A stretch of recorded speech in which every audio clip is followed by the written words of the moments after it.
ঘুম পাড়ানি মাসি পিসি। এই কি হচ্ছে এখানে?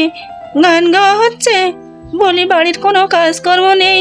তুই সব কর হতচ্ছাড়া। তোর বউ মেয়ে জন্ম দিয়েছে, আবার তুই বউয়ের হয়ে কথা বলছিস? ঘরটা খালি করে দাও, আমার নতুন ছেলে বউ থাকবে ওই ঘরে। ঘুম পাড়ানি মাসি পিসি মোদের বাড়ি এসো। খাট নাই পালঙ্ক নাই, চৌকি পেতে বসো। ঘর থেকে গান গাওয়া হচ্ছে, চলো তো যাই, গিয়ে ওর গান গাওয়া বের করি। মা শিগগিরই ঘুমিয়ে পড়ো, তোমাকে তো দুধ খেতে দিয়েছি, এখন ঘুমিয়ে পড়ো। এই কি হচ্ছে এখানে? গান গাওয়া হচ্ছে? বলি বাড়ির কোনো কাজকর্ম নেই, মেয়েকে নিয়ে এখানে বসে বসে বিলাল্লাপনা করা হচ্ছে, তাই না? মা আপনি এসেছেন, বসুন বসুন। আমি তোমার এখানে বসতে আসিনি, বলি সংসারের কাজকর্ম কবে করবে? হ্যাঁ, হয়েছে তো ওই মেয়ের ফেদা, তা নিয়ে সারাদিন বসে থাকো। আমি এইগুলো একদম সহ্য করতে পারবো না। আমার ছেলে চাই, ছেলে। ছেলে না হলে বংশবৃদ্ধি হবে কি করে?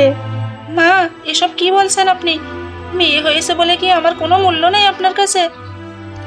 ওসব নাকে কান্না আর চোখের জল আমার কাছে খাটবে না, বলে দিলাম। আমার ছেলে চাই, আর ওই মেয়ে মেয়ে করে বাড়ি মাতাবে না একদম। না হলে আমি আমার ছেলেকে আবার বিয়ে দেব, এই বলে গেলাম। দেখে নিও, তুমি মিলিয়ে নিও আমার কথা। আমার ছেলে কম কিসে শুনি? আমার ছেলেকে মেয়ে দেওয়ার জন্য যে কেউ বসে আছে, ওকে বিয়ে তো দেবই দেব। আহা মা, তুমি এসব কেন বলছো? আবার ছাড়ো তো এসব কথা, আমার ভালো লাগে না শুনতে। তুই সব কর হতচ্ছাড়া। তোর বউ মেয়ে জন্ম দিয়েছে, আবার তুই বউয়ের হয়ে কথা বলছিস? আমার ছেলে সন্তান চাই, ছেলে না হলে এই বংশের মান কে রাখবে? তোকে আমি বিয়ে দেব, আমি মেয়ে ঠিক করেই ফেলেছি, তোকে বিয়ে করতেই হবে। আরে মা, আবার কি সিদ্ধান্ত নিল এটা? আমাকে তো পাগল বানিয়ে ছাড়বে দেখছি। এখন আবার বিয়ে? কি যে করি আমি। এসো এসো বৌমা, এসো। অত ভাবনা চিন্তা করার কিছু নেই। তুমি হলে গিয়ে আমার সোয়ালের সুন্দরী বউ। এসো আমার বাড়িতে, তোমাকে স্বাগত জানাই। মা কিন্তু তুই চুপ কর, কিন্তু বলবি না আর। শুনছ বৌমা? মা আপনি? ওগো, মেয়েটার অনেক জ্বর এসে গিয়েছে, ওকে একটু ডাক্তার দেখাতে হবে। তোমার সাথে ওই মেয়েটা কে গো? না মানে হলো গিয়ে, আসলে অত মানে ইয়ে আসলে বলার কি আছে? আমি বলছি, আমি বলেছিলাম না আমার ছেলের আবার বিয়ে দেব, তাই নতুন বউ এনেছি ঘরে। এখন শোনো, আমি বলি তোমাকে, এই বাচ্চা নিয়ে আর তোমার জিনিসপত্র নিয়ে এই ঘর থেকে এক্ষুনি বিদায় হও। ঘরটা খালি করে দাও, আমার নতুন ছেলে বউ থাকবে ওই ঘরে। হায় ভগবান, আমার একই কপাল পড়লো। শেষ বেশ আমার কপালে এই ছিল, আমি আমার মেয়েকে নিয়ে কোথায় থাকবো? ওই রান্নাঘরে গিয়েই থাকো, ওখানেই তোমার আসল জায়গা।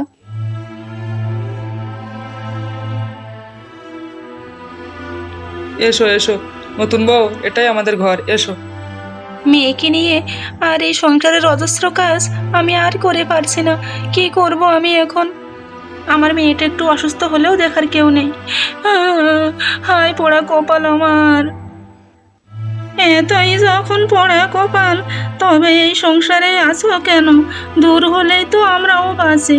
দূর হও এখান থেকে, তোমাকে কোনো প্রয়োজন নেই এই সংসারের। তুমি দূর হলেই আমরা সবাই বাঁচবো ক্ষণে। আজই মেয়েকে নিয়ে বাড়ি থেকে দূর হয়ে যাবে বলে দিলাম। তাই যাব। আমি আমার মেয়েকে নিয়ে সত্যি চলে যাব একদিনে বাড়ি থেকে। আমার যখন এখানে কোনো মূল্যই নেই, তখন শুধু শুধু লোকের বিরক্ত হওয়ার কারণও নেই। আমি থাকবো না, কিন্তু যাবার আগে আমার স্বামীর সাথে অবশ্যই একবার কথা বলবো আমি। কি হয়েছে, তুমি আমাকে ডাকছিলে? বলো কি বলবে। তোমাকে আর কি বলবো, নিজের মেয়ে বউয়ের দিকে তো একবারও খেয়াল করো না। মেয়েটাকে নিয়ে আমি কেমন আছি, ভালো আছে কি সুস্থ আছে কি তাও তো দেখো না। আমার এখন ওসব দেখার সময় নেই। আমার অনেক কাজ, ব্যবসার কাজে আমাকে মন দিতে হয়। সংসারের কাজে মন দেবো না ব্যবসার কাজে মন দেবো? এখানে তো দিব্যে আসো, খেয়ে পরে বেঁচে আসো, তাও তোমার সহ্য হচ্ছে না? শুধু পেটে কয়টা ভাত আর খাওয়া পড়া হলেই কি মানুষের সব প্রয়োজন মিটে যায়? তাহলে তুমি কি চাইছো আমার কাছ থেকে, বলো দেখি শুনি। তোমার মা তো আমার সাথে কোনোদিন ভালো ব্যবহার করে না, আর এখন তুমি যাওকে বিয়ে করে নিয়ে এসেছো, সেও আমাকে কথা শোনায়। আমি কি করব, কোথায় যাব মেয়েকে নিয়ে? ও, তার মানে আমি বুঝে গিয়েছি। আমি ছোট বউকে নিয়ে সুখে আছি, তোমার এটা সহ্য হচ্ছে না, তোমার নজরে পড়ে গিয়েছি, তাই তুমি এমন করছো। মা ঠিক কথাই বলে, তুমি আসলে একটা অপয়া। তুমি বাড়ি থেকে দূর হও এক্ষুনি। আমার মা তোমাকে ঠিক কথাই বলে।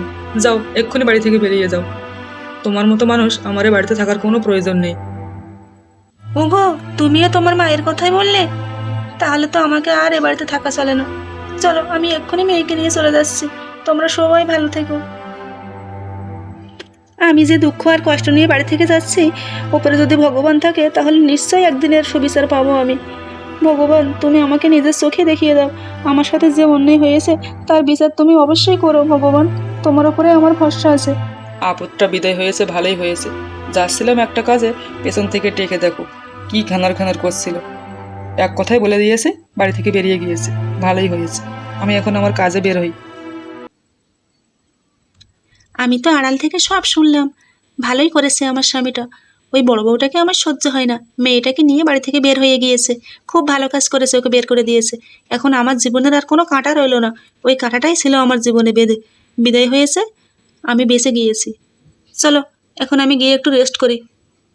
শান্তির রেস্ট না করলে হয়? বড় বউ চলে গিয়েছে, এখন একটু রেস্ট করে নিই।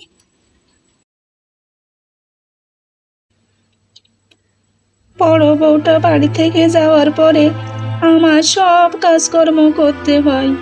বৃদ্ধ বয়সে এত কাজ কি আমার সাজে? ছেলেটাকে বললে কোনো কথার উত্তরই দেয় না। ওহ, হাঁপিয়ে গিয়েছি আমি কাজ করতে করতে। সারাদিন রান্না করো, কুটনো কাটো, এমনকি ছোট বউয়ের কাপড় চোপড়গুলোও আমাকে ধুয়ে দিতে হয়। গরুর ঘাস গুঁড়ো দেওয়া, ঘর বারান্দা মোছা পরিষ্কার, এগুলো করতে করতেই আমার দিন যায়। আজ তো সব করে নিয়েছি তাড়াতাড়ি করে। চলো, গিয়ে একটু শুয়ে নিই। মাজাটা বেশ ধরে গিয়েছে, আর পারছি না। ও, আহ, মনে হয় জ্বর এসেছে। ওহ, আহ। এ কি, বুড়িটা এখনো রান্না চাপায়নি? কখন রান্না করবে? থাক গিয়ে, আমার এত খোঁজ নেওয়ার কি আছে? আমি তো রান্না করব না। চলো চলো, আমি ঘরের দিকেই যাই। যা পারে করুক গিয়ে। এ কি মা, আপনি আমার ঘরে শুয়ে আছেন যে? এখানে কি করছেন আপনি? বৌমা, আমার জ্বর এসেছে, আমি আর পারছি না। আমার ঘরে তো একটাও ফ্যান নেই, এই ঘরে একটা ফ্যান আছে, তাই এসে একটু শুচ্ছি মা। এক্ষুনি বের হন আমার ঘর থেকে, এক্ষুনি বেরিয়ে যান বলছি। এখন আমার ঘরে আমি ঘুমাবো। বলা নেই কওয়া নেই, ছেলে বউয়ের ঘরে ঢুকে পড়েছে। আপনার কি লজ্জা শরম কিছু নেই নাকি? এক্ষুনি উঠুন, যান এখান থেকে। বৌমা, তুমি এত বড় কথা আমাকে বলতে পারলে? কোথায় আমার জ্বর এসেছে আমাকে একটু দেখবে তা নয়। বড় বউ থাকলে আমার নিশ্চয়ই কত খেয়াল রাখতো। আমি খুব ভুল করেছি, ওকে বাড়ি থেকে বের করে দিয়েছি। আপনার ভুল ঠিক আপনি বুঝুন গিয়ে, আমার অত দেখার দরকার নেই। এখন উঠুন তো, যান এখান থেকে, বিরক্ত করবেন না। ঠিকই আছে, আমার কপালে এমনটা হওয়াই উচিত ছিল।